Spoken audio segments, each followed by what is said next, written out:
Fiction to me in one word would be freedom.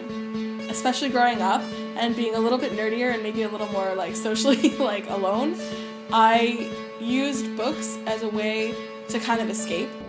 And leave behind the things that weren't relevant to me, just to kind of process those things in my own way. It gives you kind of the sandbox of imagination for looking at the world through whatever lens you want. It just takes you from one world to a whole new world.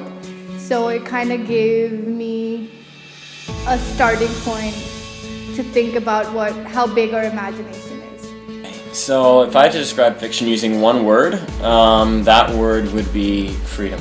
Freedom. Be freedom.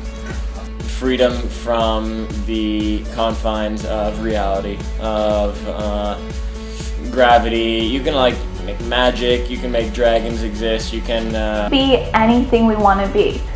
And the thing that fiction taught us is that we can all be heroes. Harry and Voldemort both could cast spells. However, the difference, what made Harry a hero was the choices he made, the way he loved, and the way he carried out his actions. I saw these fictional characters doing things, going out there and being grand in the world and accomplishing something and making some sort of positive, lasting influence. I learned a lot about the value of friendship and the bond of friendship from Sam and Frodo's relationship. Really learned from them, the kindness and love and friendship and bravery and things like that.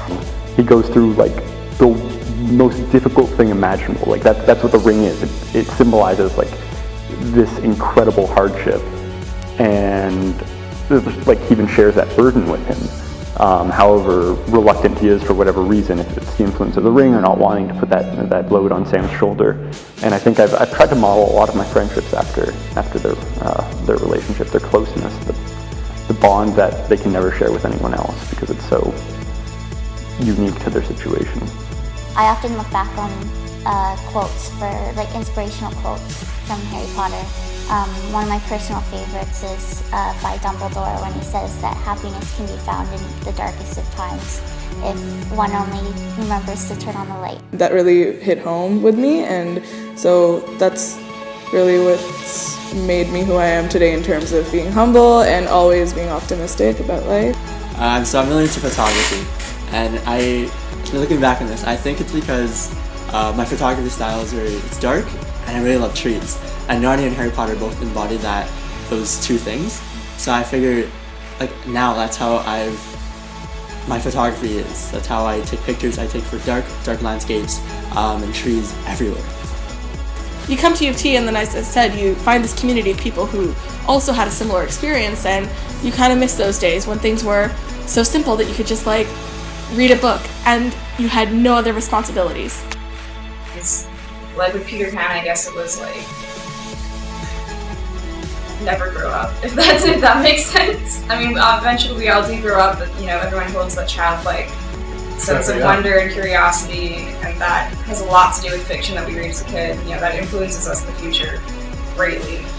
So yeah, that's mainly what fiction taught me as a kid. Just always be curious, always have imagination, and never let go of your sense of creativity. Just grab it all and then take as much as you can, because otherwise you aren't enjoying the full extent of your life. You need to take everything that you can and be happy with what you got. The Harry Potter series ended with the words, "All is well." And despite all the hardships, the terrors they faced, the wars they've been through, it ended with the 3 words, "All is well." So it gives me hope to believe that one day when I get through all my hardships, when I get through every struggle, I could be able to look back when my chapter ends and say it's a good life.